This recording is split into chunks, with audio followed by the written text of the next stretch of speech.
Billones de células conforman el cuerpo humano. Son las unidades que forman los tejidos y estos los órganos. Cuando el cuerpo lo necesita, las células se dividen y reemplazan las células dañadas o que llegan al final de su vida útil. Permite que los tejidos mantengan su forma y su función específica. Cada célula es programada para dividirse y morir. Este proceso es controlado por el núcleo de la célula, el centro de la misma que contiene cromosomas y muchísimos genes hechos de ADN. Algunos de estos genes son mutados y el núcleo manda órdenes anormales, multiplicándose incontroladamente, tomando vida por sí solas. Cada nueva célula producida contiene el mismo defecto, formando un tumor.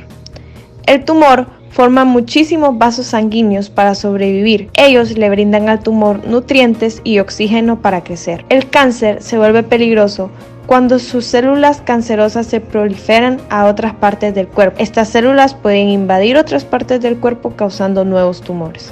A esto se le llama metástasis. Los aspectos socioeconómicos del cáncer en general y de mama. Para los pacientes que padecen cáncer de mama con un nivel socioeconómico alto, presentan mayor adherimiento y disposición a los tratamientos que se van presentando.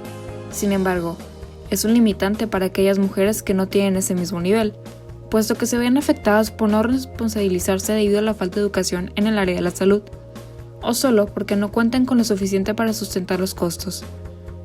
Se han hecho investigaciones donde al padecer cáncer, el 20% de los sobrevivientes han demostrado que presentan privaciones económicas, además de verse con la necesidad de solicitar ayuda a terceros como bancos. Según Robbins y Cotran 2010, los síntomas comunes en mujeres son el dolor, masa palpable y nodularidad. A pesar que el 95% de las masas dolorosas son benignas, se sabe que el 10% de los cánceres mamarios son dolorosos. Por otra parte, las masas palpables son comunes y se deben de separar de la nodularidad de la mama. Estas masas se pueden llegar a palpar cuando mide 2 centímetros.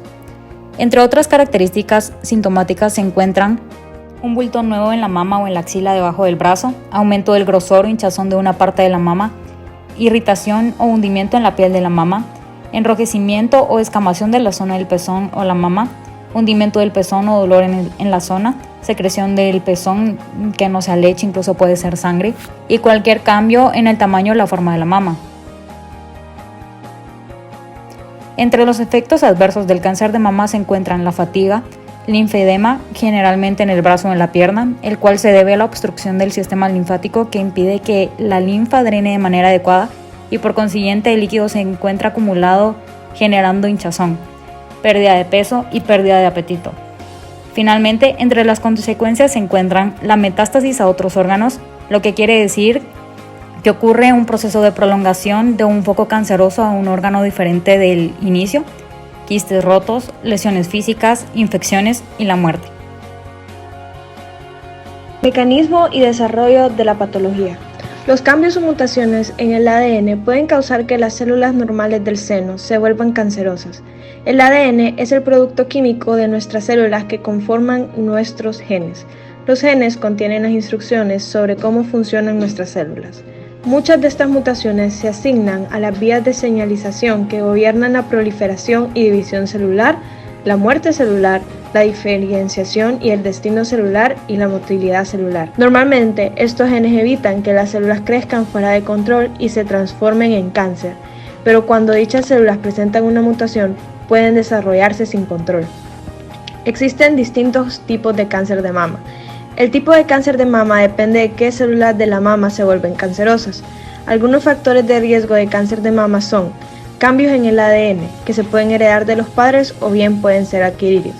Estilo de vida, como la alimentación y cuánto ejercicio se hace. La mayoría de las mutaciones en el ADN vinculadas al cáncer de seno son adquiridas. El cambio ocurre en las células del seno durante el transcurso de la vida de una persona.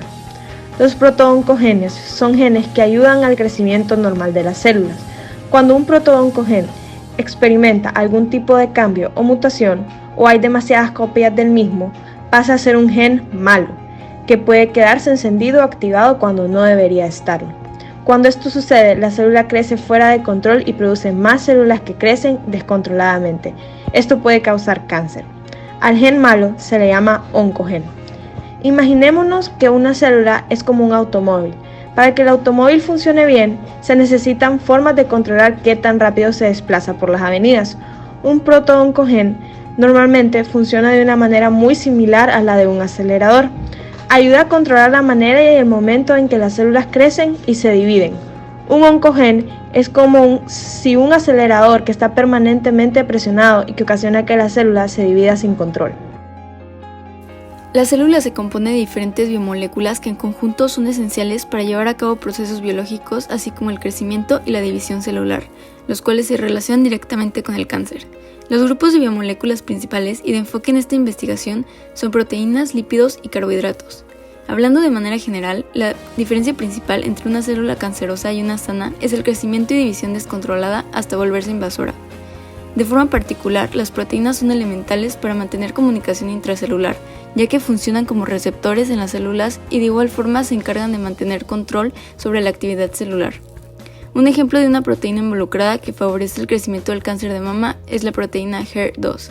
En cuanto a los lípidos, una de sus funciones principales consiste en la formación de membranas celulares. A pesar de que se desconoce el perfil lipídico específico de las células cancerosas, se sabe que difiere a aquel de las células normales. Las alteraciones que se hacen al grado de saturación o a lo largo de una cadena de ácidos grasos determinan las propiedades físicas de las membranas, como la fluidez. Se especula que esta distinción es producto de una adaptación para resistir la respuesta del sistema inmune y sustentar el crecimiento anormal de una célula cancerosa. Finalmente, los carbohidratos son importantes ya que son fuente de energía para las células, especialmente azúcares como la glucosa. En las células cancerígenas, el consumo de carbohidratos se ve afectado por medio del incremento de la actividad enzimática, haciendo que las células no se adhieran también entre sí. Adicionalmente, se observa que los tumores tienen un metabolismo único que requiere que tengan altas cantidades de glucosa para sobrevivir y reproducirse. Todas las células usan el proceso de respiración celular para producir energía y usarla para funcionar. El primer paso de este proceso es la glucólisis, y lo que sucede es que las células rompen los enlaces de glucosa donde está guardada la energía y se compacta de tal forma que las células pueden usarla, ATP. La energía que no es capturada como ATP se gasta como calor. Este proceso produce piruvato y 2 moléculas de ATP por cada glucosa. La mayoría de las células pasan a otro proceso llamado el ciclo de Krebs, donde se quema el piruvato hecho en la glucólisis para producir más ATPs. Por último está el proceso de fosforilación oxidativa. Este proceso ocurre en las mitocondrias y produce grandes cantidades de ATP. Si se completan los 3 procesos, se produce un total de 36 moléculas de ATP. En cambio, las células cancerosas no rompen completamente la molécula de azúcar y desperdician mucha de esa energía que podría ser utilizada. Estas células solo completan el proceso de glucólisis. Esto causa que necesiten más moléculas de azúcar, ya que de 36 moléculas de ATP que se pueden producir, solo se produzcan 2. Es decir, estas células forman una dependencia excesiva de glucosa al no usar el oxígeno disponible en los alrededores. Ese comportamiento se puede deber a mutaciones en el ADN y hace que no sean reconocidas por el sistema inmunológico.